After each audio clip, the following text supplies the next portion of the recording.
estar acá, visitarles.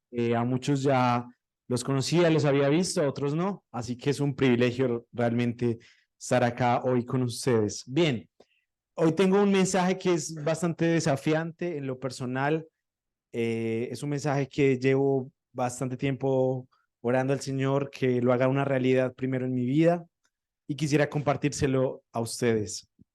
Eh, y el tema de esta mañana que quiero compartirles es cómo permitir que haya un avivamiento en mi vida personal.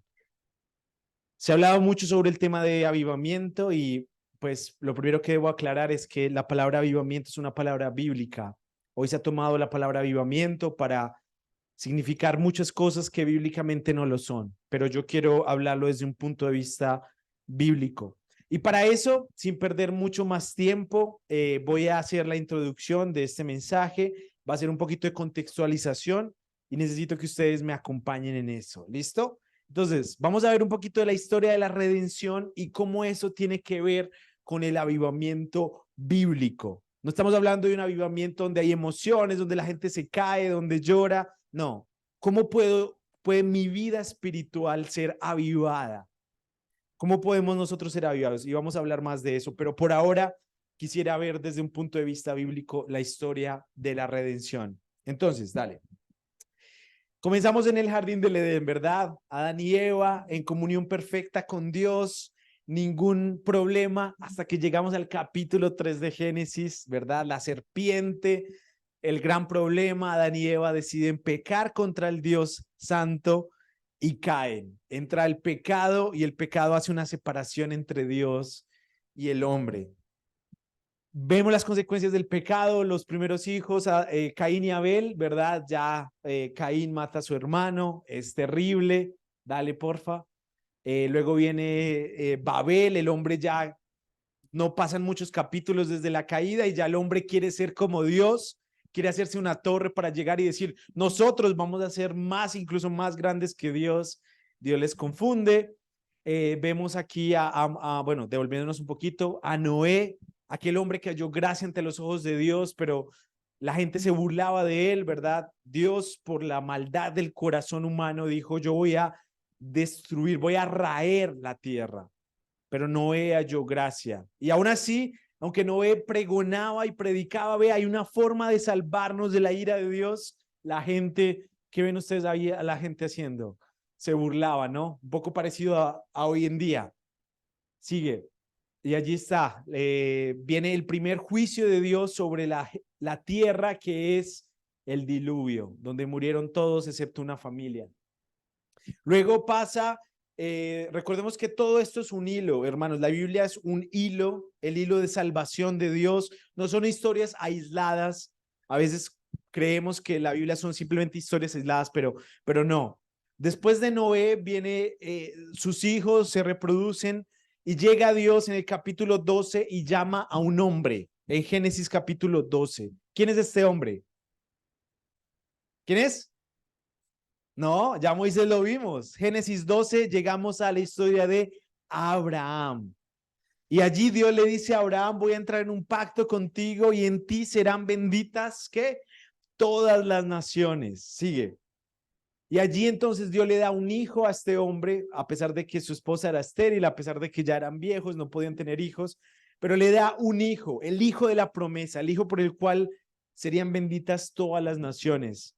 Pero en el capítulo 21, si no estoy mal, Dios le pide que sacrifique a su hijo. Y Abraham está dispuesto a sacrificarlo y cuando lo iba a sacrificar, Dios lo detiene. Sigamos. Bueno, devolvámonos un poquito. De este hijo de Abraham, ¿verdad? De Isaac, que es ese muchacho que está ahí, vendría Jacob y este Jacob tendría 12 hijos que serían finalmente el pueblo que Dios escogería, el pueblo de Israel, ¿verdad? Los 12 hijos serían las 12 tribus de Israel. Jacob, su nombre se habría de cambiar a Israel y este Israel sería llevado a Egipto como consecuencia de, bueno, muchos sucesos que pasaron con José y sus hermanos. Finalmente ellos terminarían llegando a Egipto y allí serían esclavos. Pero Dios recordemos que eso es un hilo, Dios llamaría a un hombre que iba a liberar a su pueblo de la esclavitud. ¿Quién era este hombre?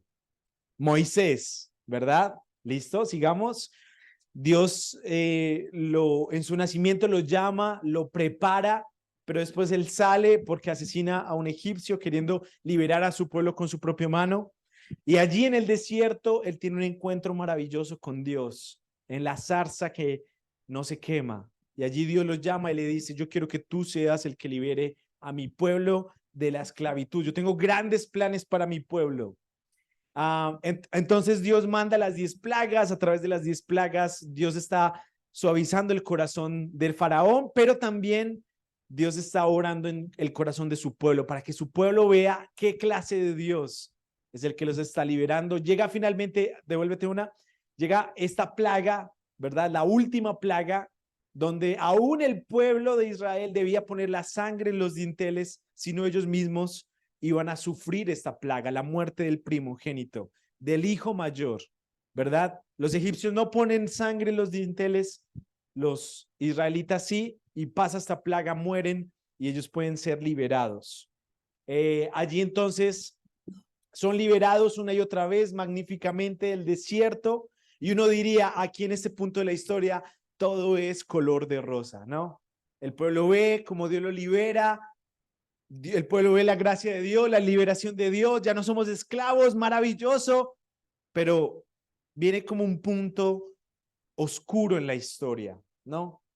El pueblo revela realmente cuál es su corazón, un corazón insatisfecho, un corazón que la gracia ya no lo asombra más, dale. Y es un pueblo rebelde. Dios, de una manera maravillosa, les da a este pueblo, entran en un pacto con este pueblo allí en el monte Sinaí, en Éxodo 20, y les entrega esto, los 10 mandamientos, la ley que ellos deben cumplir, junto con otras muchas leyes más, pero la ley moral de Dios. Ustedes deben hacer esto, le dice Dios a su pueblo. Y cuando, dale a ver si, creo eso, cuando Moisés está bajando a entregarle la ley a su pueblo, se demora un poquitico y ya el pueblo, ¿qué está haciendo? Está en idolatría. El pueblo ya ha abandonado a Dios. No ha cumplido con lo que Dios le ha demandado. Acaban de ver la mano de Dios salvándolo. Acaban de ver a un Dios grande y poderoso librándolos. Pero ellos ya están otra vez de vuelta en el pecado, en la idolatría. Allí vemos a Moisés muy enojado. Esa misma idolatría, sí, dale, esa misma idolatría habría de causar consecuencias en el pueblo una y otra vez, su insatisfacción, su queja, su murmuración, y esta es una de las tantas consecuencias, ¿no? La serpiente. Y aquí proféticamente está hablando de Cristo, como se levantó la serpiente en el desierto, así es necesario que el Hijo del Hombre sea levantado. Sigue, porfa. Y de aquí pasamos a el tiempo de los jueces. El pueblo de Israel, finalmente, esta generación idólatra, rebelde, muere en el desierto, una nueva generación se levanta, esa generación entra a la tierra prometida, se establece allí, pero aún así allí hay problemas. El problema de la idolatría continúa. El problema de la insatisfacción continúa. Y Dios va a levantar jueces para poder liberar a su pueblo. Pero estos jueces tampoco dan el estándar. Sigue. Uno de los jueces, bueno, fue Gedeón, que liberó a su pueblo grandemente, pero aún el mismo Gedeón tenía dudas. Otro gran juez fue, ¿cómo se llama este? Sansón, ¿verdad? Sigue. Este Sansón al final también muere por su mismo pecado. Y así el pueblo entra como en un círculo vicioso de que están bien con Dios, pero luego entra la insatisfacción, pecan, y allí en el pecado sufren la consecuencia, y en la consecuencia claman a Dios, viene un juez, lo libera, y así sucesivamente. Sigue. Luego de aquí pasamos al tiempo de los reyes. Y ya aquí en la historia bíblica ya estamos en Primera de Reyes, Segunda de Reyes, todos los reyes que guiaron a el pueblo de Israel. algunos buenos, otros malos. Dale, porfa. El rey David, ¿verdad? Un rey muy importante en la historia. Podríamos decir rey bueno, rey malo. Bueno, tuvo sus cosas buenas, pero también tuvo sus pecados que trajeron gran consecuencia al pueblo. Uno de ellos, gran pecado, fue el censo. Cuando pensamos en David, pensamos en un gran pecado y pensamos en Betsabé, pero el censo trajo grandes consecuencias aún a su pueblo. Y podríamos pensar, bueno, ¿qué tiene de malo el censo? Su corazón se enorgulleció. El orgullo de David trajo gran pecado, gran consecuencia al pueblo. Y así pasaron como David muchos reyes. Dale, porfa. Reyes buenos, reyes malos, hasta que llegamos, hermanos, ahora sí pido que abran sus Biblias un momento, a Segunda de Crónicas, al segundo libro de Crónicas, capítulo 36. Y aquí estamos llegando al meollo del asunto. Sé que esta es una introducción larga, pero aquí estamos llegando al punto. Segunda de Crónicas 36, tenemos el relato del último rey de Israel, en realidad de Judá, porque el reino ya se había dividido en el reino del norte, el reino del sur. El reino del norte ya había sido llevado por los asirios y aquí solamente queda el reino del sur, Judá, el reino que medio quiso obedecer a Dios. Y cuando llegamos aquí, en Segunda de Crónicas 36, tenemos el relato de Sedequías en el versículo 11, el último rey. Dice allí que en el versículo 12 que hizo lo malo ante los ojos de Jehová y no se humilló delante del profeta Jeremías, que le hablaba de parte de Jehová. Mire lo que dice en la parte B del versículo 13. Y obstinó su corazón para no volverse a Jehová, el Dios de Israel. Versículo 14. También todos los principales sacerdotes y el pueblo aumentaron la iniquidad, siguiendo todas las abominaciones de las naciones y contaminando la casa de Jehová, el cual él había santificado. Y Jehová, el Dios de sus padres, envió constantemente palabras a ellos por medio de sus mensajeros, porque él tenía misericordia de su pueblo y de su habitación, es decir, de su tabernáculo, de allí del lugar donde él habitaba. Versículo 16, mas ellos, Sedequías, este rey y todo el pueblo, mire la corrupción hasta donde había llegado, hacían escarnio, se burlaban de los mensajeros de Dios y menospreciaban sus palabras, burlándose de sus profetas, hasta que subió la ira de Jehová contra su pueblo. ¿Y qué? Y no hubo ya remedio. No hubo ya remedio. Llegó un punto donde la ira de Dios se acumuló, se acumuló, se acumuló. Las advertencias fueron tantas, los profetas fueron tantos, los mensajeros que advertían una y otra vez, viene la ira de Dios, viene el castigo de Dios. Fueron tantos y a la vez la dureza del corazón fue tanto que llegó un punto donde ya no hubo remedio. Y cuando digo que ya no hubo remedio fue que a este rey, pásalo porfa, no, para adelante. Eso, ahí vemos un poquito esas imágenes donde a este rey básicamente va a venir el ejército de Nabucodonosor, va a sitiar la ciudad, pasa, allí están mirando, viene el ejército, ahí están poniendo los muros, ¿verdad? Dale, sitian la ciudad, ya no hay comida, ya la gente está pasando por gran hambre, no hay nada que hacer, si salimos nos matan, si nos quedamos hay hambre, ¿qué podemos hacer? ¿Dónde está Dios? Y básicamente Dios trae su ira a través de este ejército, dale. Y este rey es finalmente capturado, a este rey le sacan los ojos y sus hijos los matan delante de sus ojos. Y así termina la historia del último rey de Israel. Una historia triste. Y la pregunta es, dale porfa, más adelante, ahí ya están sacándolos a todos, se los están llevando prisioneros, ya no hay más remedio, dale. Y la pregunta es, no la puse, creo que mandé el que no era, bueno, no importa. La pregunta es, ¿y ahora qué? ¿Qué va a hacer Dios con este pueblo? ¿Qué va a hacer Dios hasta aquí, hasta este punto? ¿Será que ahí va a terminar todo? ¿Va a haber una segunda oportunidad? ¿Quién va a recibir esa segunda oportunidad? Y con esto en mente, hermanos, llegamos al capítulo 85 del libro de los Salmos. Búsquelo allí en su Biblia, por favor. Ese es un salmo que en lo personal pienso que es un salmo de avivamiento. ¿Por qué? Ya lo vamos a ver.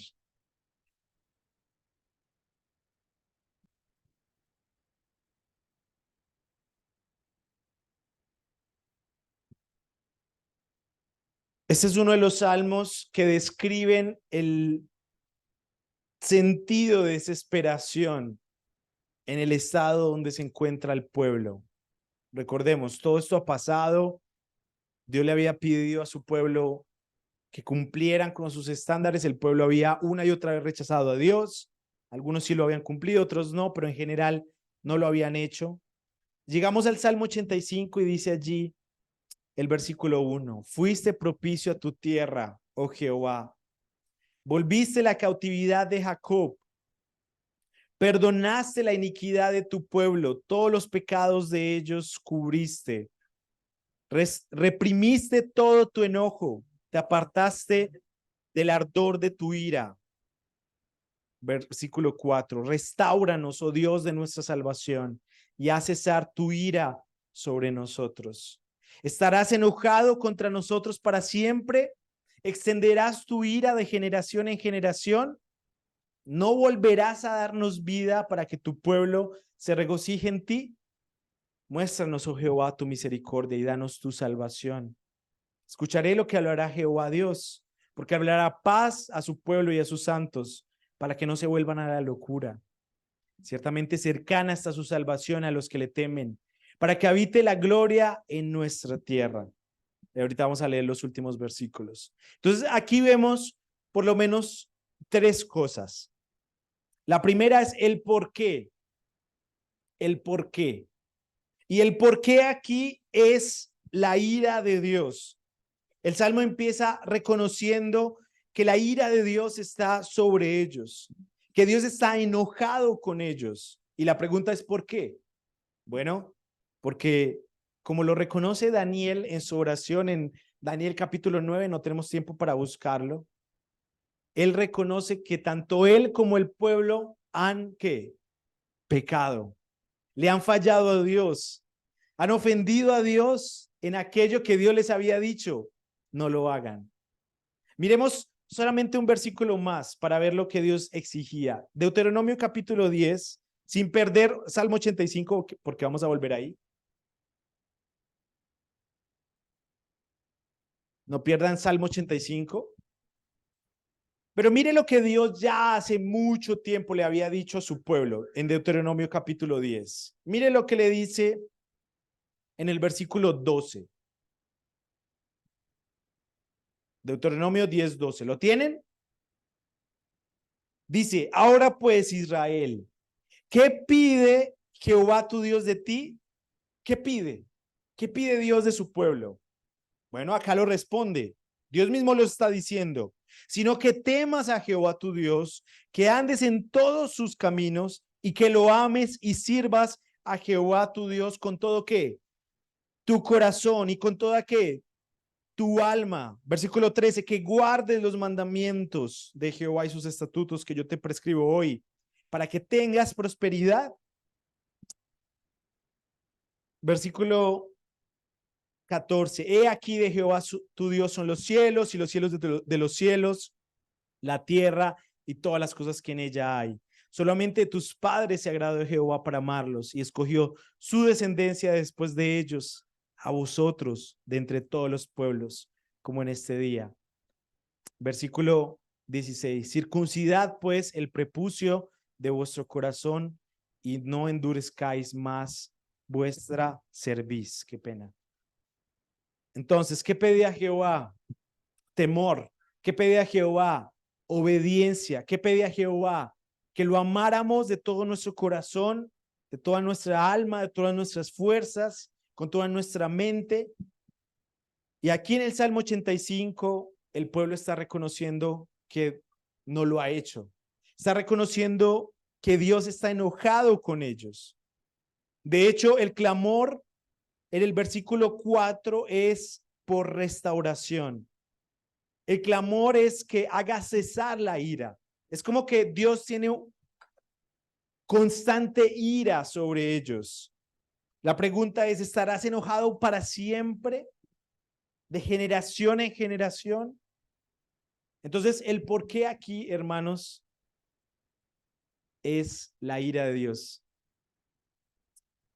Algo importante que reconocer es que casi todo avivamiento comienza cuando entendemos que le hemos fallado a Dios, que hemos fallado en cumplir los estándares de las demandas de Dios.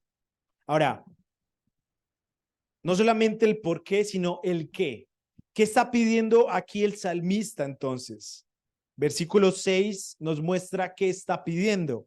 Allí en el versículo 6 del Salmo 85, el salmista dice, ¿no volverás a darnos vida para que tu pueblo se regocije en ti? Allí está la palabra avivamiento. ¿Qué significa avivar? Avivar significa volver a dar vida.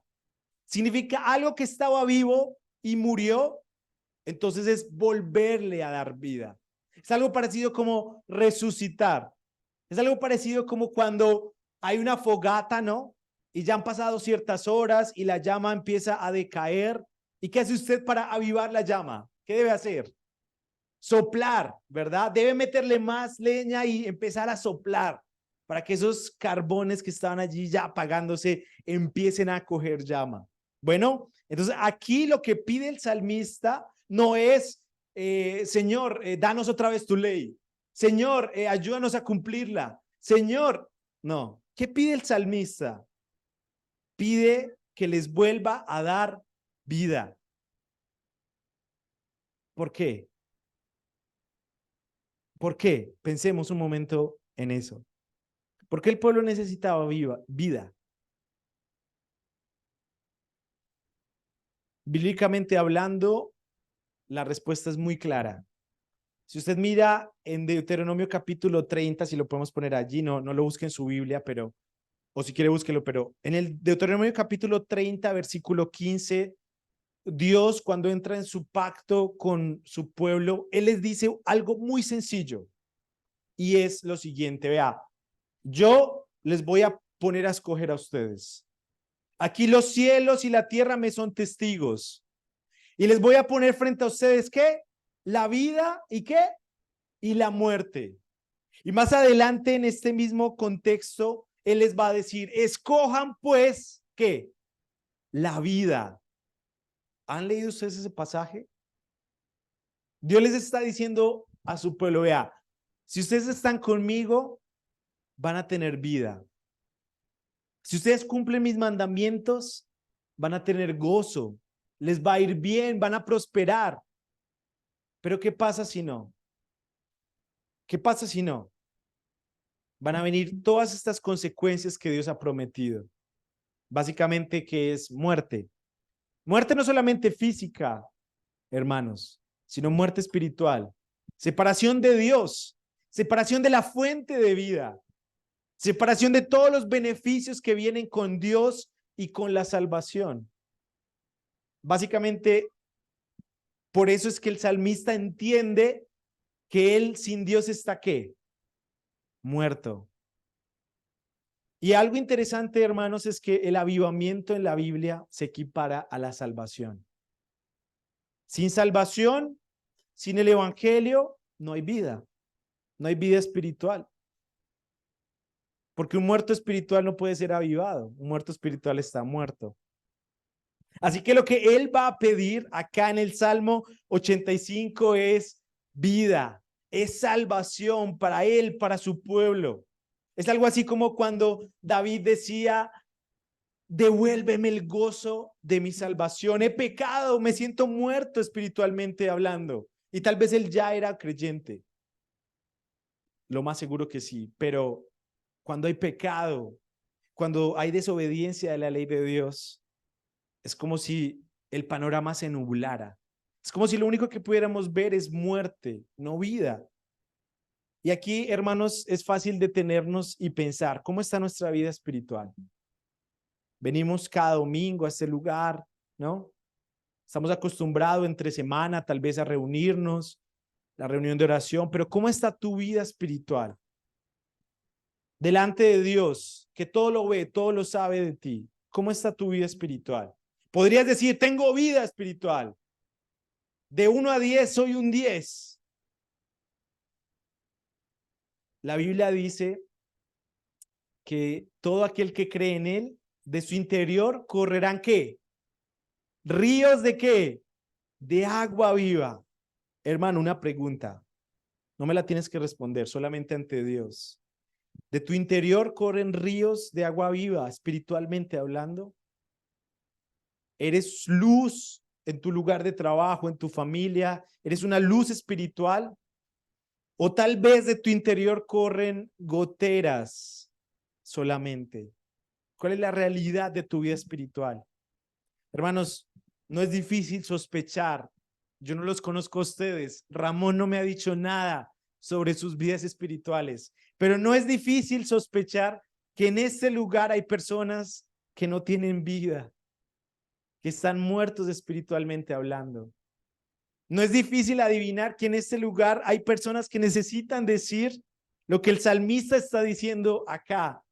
Y es, Señor, ¿nos vas a dar vida o vamos a seguir igual?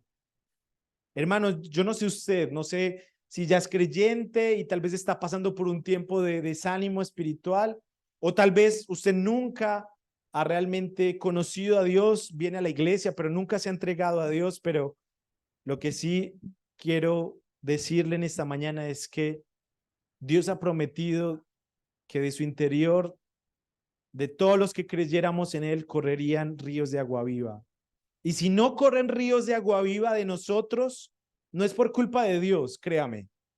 No es por culpa de Dios, es por culpa nuestra. Así que, ¿qué debemos hacer? Bueno, ya hemos respondido el porqué del avivamiento, la ira de Dios. La ira de Dios es lo que nos lleva a un avivamiento. Ya hemos visto el qué, es el avivamiento, es volver a dar vida, es la salvación. Ahora, ¿qué tal si respondemos el cuándo? Bíblicamente, ¿cuándo vendría este avivamiento al pueblo? ¿Cuándo? Los versículos 10 al 13 nos hablan un poquito de esto. Cuando dice Salmo 85:10, la misericordia y la verdad se encontraron, la justicia y la paz se besaron, la verdad brotará de la tierra y la justicia mirará desde los cielos. Jehová dará también el bien y nuestra tierra dará su fruto, y la justicia irá delante de él y sus pasos nos pondrá por camino. ¿Cuándo? ¿Cuándo? Hermanos, eso se cumplió en Pentecostés. Eso se cumplió, bueno, en realidad con la venida de Cristo. Eso se cumplió en la obra de Cristo cuando Él trajo misericordia, cuando Él trajo justicia, cuando Él trajo paz. Bíblicamente hay dos avivamientos, el pequeño avivamiento y el gran avivamiento. El pequeño avivamiento se encuentra en Esdras capítulo 9, si van conmigo allí, para que vean que no estoy inventando nada. Allí también se usa la palabra avivamiento. Tal vez no exactamente, pero casi. El pequeño avivamiento se dio cuando de todas las naciones extranjeras Dios empezó a llamar a su pueblo a volver. Después de este gran y terrible juicio que él trajo sobre su pueblo, el exilio, ¿verdad? ¿Cuál fue el primer juicio? El diluvio. Pero el segundo gran juicio de Dios fue el exilio. Él empezó a llamar a su pueblo de vuelta, ¿verdad? Un grupo vino con Zorobabel, otro grupo vino con Esdras y otro grupo vendría con Nehemías. Y aún cuando Nehemías volvió con un grupo, se estaba dando un avivamiento. La gente estaba volviendo a ser lo que Dios quería que fueran. Pero mire las tristes palabras de Esdras en Esdras capítulo 9, versículo 8, donde Esdras empezó a orar, donde Esdras empezó a lamentar porque el pueblo estaba volviendo atrás. A pesar de que estaban volviendo a la tierra prometida, de que Dios los había restaurado, mire lo que dice Esdras. Y ahora, por un breve momento, ha habido misericordia de parte de ¿quién? De Jehová nuestro Dios, para hacer que nos quedase un remanente libre y para darnos un lugar seguro en su santuario, a fin de alumbrar nuestro Dios nuestros ojos y darnos ¿qué? Un poco de vida en nuestra servidumbre. Ese fue el pequeño avivamiento, porque dice acá en las mismas palabras de Esdras que Dios les dio ¿qué? Un poco de vida. Dios los avivó, sí, pero el mismo pecado que ellos habían cometido lo estaban cometiendo acá. Casarse y dar sus hijos en casamiento con naciones extranjeras. Y cuando Esdras escucha eso, dice, esto que pudo haber sido un gran avivamiento, se convirtió en solamente un pequeño avivamiento. Pero hermanos, no hay que perder la esperanza, porque bíblicamente hablando, el gran avivamiento vino con Cristo. En el Nuevo Testamento, cuando Cristo vino a la tierra, Él se encarnó, vivió una vida sin pecado y fue a la cruz, muy joven. Fue a la cruz. Y allí en la cruz, Él nos dio ¿qué?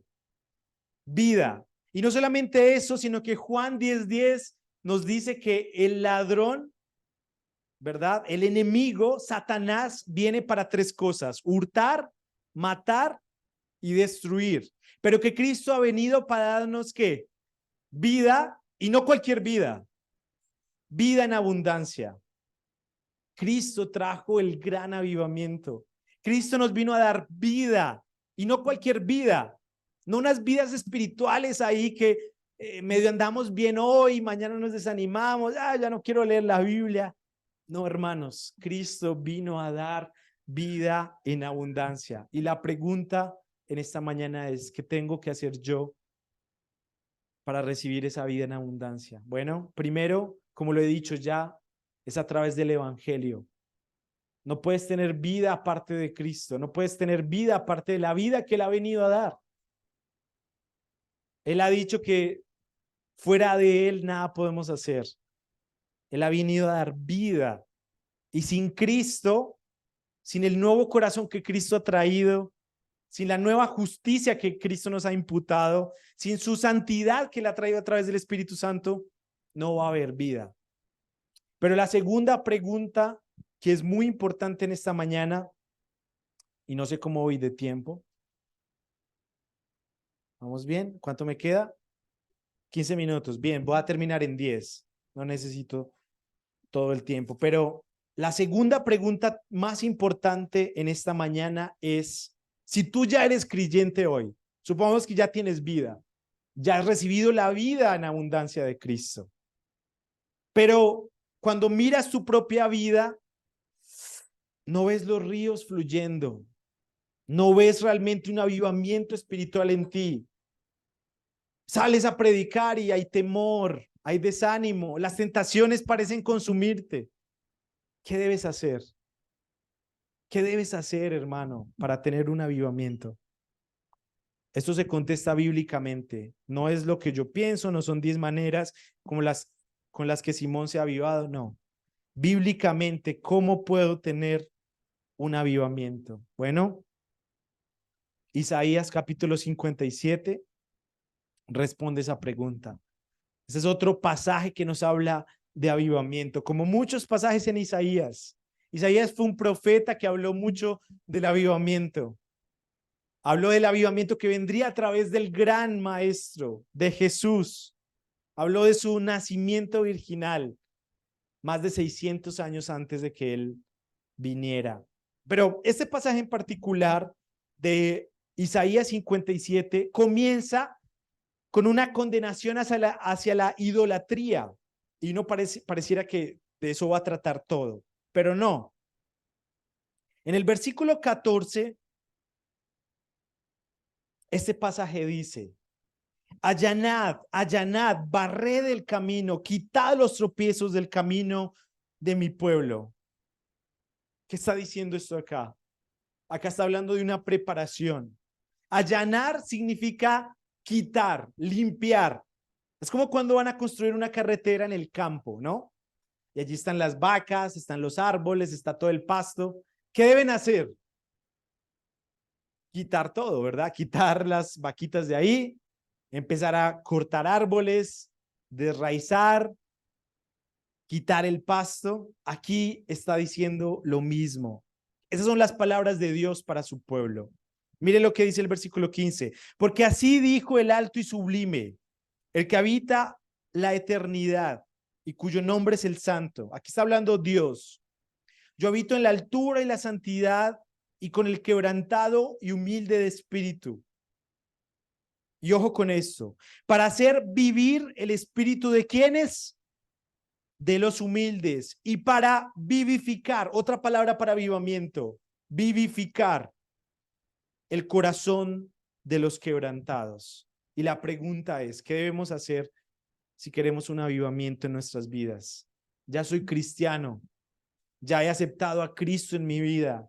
Él ya me ha cambiado mi corazón, ya me ha perdonado mis pecados. Eso es algo que usted ya sabe, ¿no? Ya sabe todo lo que Cristo ha hecho, pero ¿qué debo hacer para que mi vida espiritual brille? Bueno, acá Dios mismo está diciendo la fórmula. No hay que inventar nada. No hay que inventar nuevos métodos de ser avivado. Yo no tengo que manipular a nadie a que caiga aquí en el piso o poner música de fondo para que ustedes lloren. No. La respuesta bíblica para el avivamiento personal es quebrantarse y humillarse de espíritu, venir en humildad de corazón ante Dios. Porque Dios dice en su palabra que Él no menospreciará al contrito. Dios dice en su palabra que Él no va a echar fuera al que viniere con estas actitudes. ¿Qué debes hacer tú? Humillarte delante de Dios, pedirle perdón por tu pecado, decirle, Señor, estoy cansado de mi pecado, no puedo más con mi pecado, soy un líder de la iglesia, vengo a la iglesia, la gente me ve y me respeta, pero lo que no sabe es que mi vida espiritual no es lo que parece. Eso es lo que debes hacer. Santiago capítulo 4 dice que Dios resiste a los soberbios, pero ¿qué hace con los humildes? ¿Qué hace? Da gracia a los humildes. La pregunta ¿eres tú una persona humilde? Hermanos, nadie quiere ser humilde, seamos sinceros. Nadie quiere ser humilde. Aún cuando manejamos auto, ¿verdad? Se nos mete alguien y quiero yo tener la razón. No quiero humillarme, no quiero decir bajo la cabeza. Cuando alguien me habla fuerte en el trabajo, no quiero humillarme. Cuando aún veo mi pecado, no quiero humillarme. Quiero justificar. Quiero decir cosas como, igual todos pecamos, igual pues un pecado más, un pecado menos. Esto no le quita, no le pone a Dios. Pero hermanos, una persona humilde, una persona quebrantada por su pecado, Dios le va a dar vida. Y no cualquier vida, como ya hemos visto, vida en abundancia. Termino con los versículos 17 y 18, allí en Isaías 57. Miren cómo se conecta esto a todo lo que hemos visto. Por la iniquidad de su codicia me enojé y le herí. Allí está la ira de Dios. Escondí mi rostro y me indigné, y él siguió rebelde por el camino de su corazón. He visto sus caminos, pero le sanaré y le pastorearé, y le daré consuelo a él y a sus enlutados. Produciré fruto de labios, paz, paz, al que está lejos y al cercano, dijo Jehová, y lo que sanaré. Pero los impíos son como el mar en tempestad, que no puede estarse quieto y sus aguas arrojan cieno y lodo. No hay paz, dijo Dios, para los impíos. Y la respuesta o el llamado para ustedes en esta mañana es, ¿cuál va a ser tu actitud después de escuchar este mensaje? El impío es aquel que sabe lo que debe hacer, conoce las demandas de Dios, conoce los estándares de Dios, pero ¿sabe qué? No quiere hacerlo. Por otro lado, está el humilde, el que ya vimos, que está dispuesto a humillarse delante de Dios. Algo importante de ver acá es que ambos están bajo la ira de Dios, en este contexto, bíblicamente hablando. Pero el humilde viene ante Dios y Dios promete sanarle. Dios promete vivificarlo. Pero al impío, Dios le dice, para ese no va a haber paz. Él va a seguir su propio camino. Él va a seguir tal como está. La pregunta es, ¿eres tú un impío o eres tú alguien que se humilla delante de Dios? Mis hermanos, es un llamado realmente a que tengamos vida espiritual, a que dejemos a un lado las máscaras, a que aún seamos vulnerables. A veces, y no quiero que me malentiendan esto, pero a veces criticamos a la iglesia católica, ¿verdad? Porque tiene esas cabinas donde uno va y confiesa sus pecados. Y nosotros decimos, yo solo le confieso mis pecados a Dios, de una manera un poco orgullosa. Y la pregunta es, ¿lo haces? ¿Realmente le confiesas tus pecados a Dios? Aún el libro de Santiago dice, confesaos los pecados los unos a los otros. Confiesas tus pecados a los demás. Eso te hace una persona humilde. De lo contrario, eres la persona que se quiere mostrar que todo está bien, todo está bajo control. Pero ¿qué piensa Dios? ¿Qué piensa Dios de ti? Si pusiera una película aquí de tu vida, ¿qué mostraría?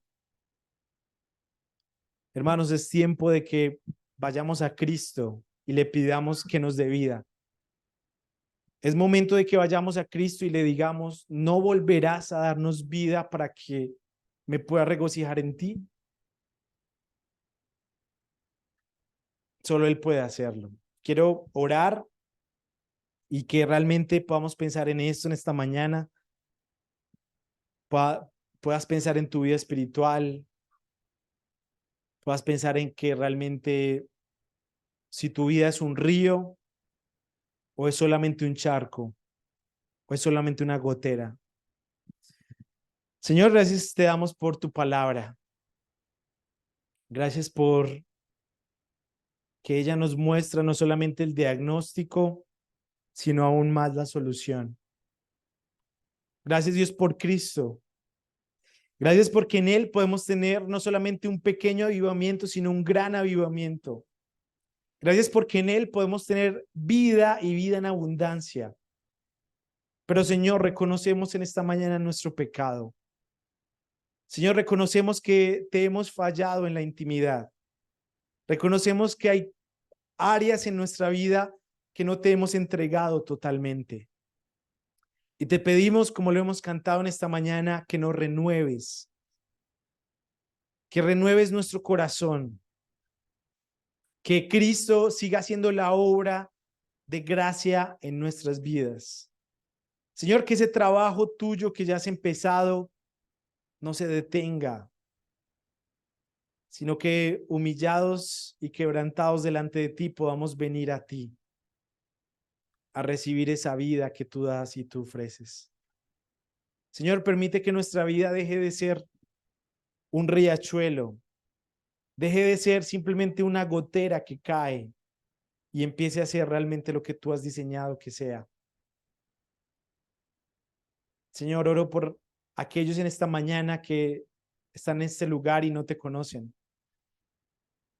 Oro por aquellos que la Biblia describe como muertos en vida, que tienen vida, pero que espiritualmente son cadáveres. Oro, Señor, para que ellos puedan entender la necesidad que tienen de ti. Y Señor, gracias por esta hermosa congregación.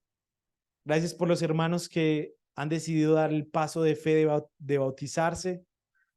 Y Señor, oro para que en su búsqueda ellos puedan seguir acudiendo a ti, la fuente de vida, para regocijarse en ti siempre. Te lo pido en el nombre de Cristo. Amén y amén.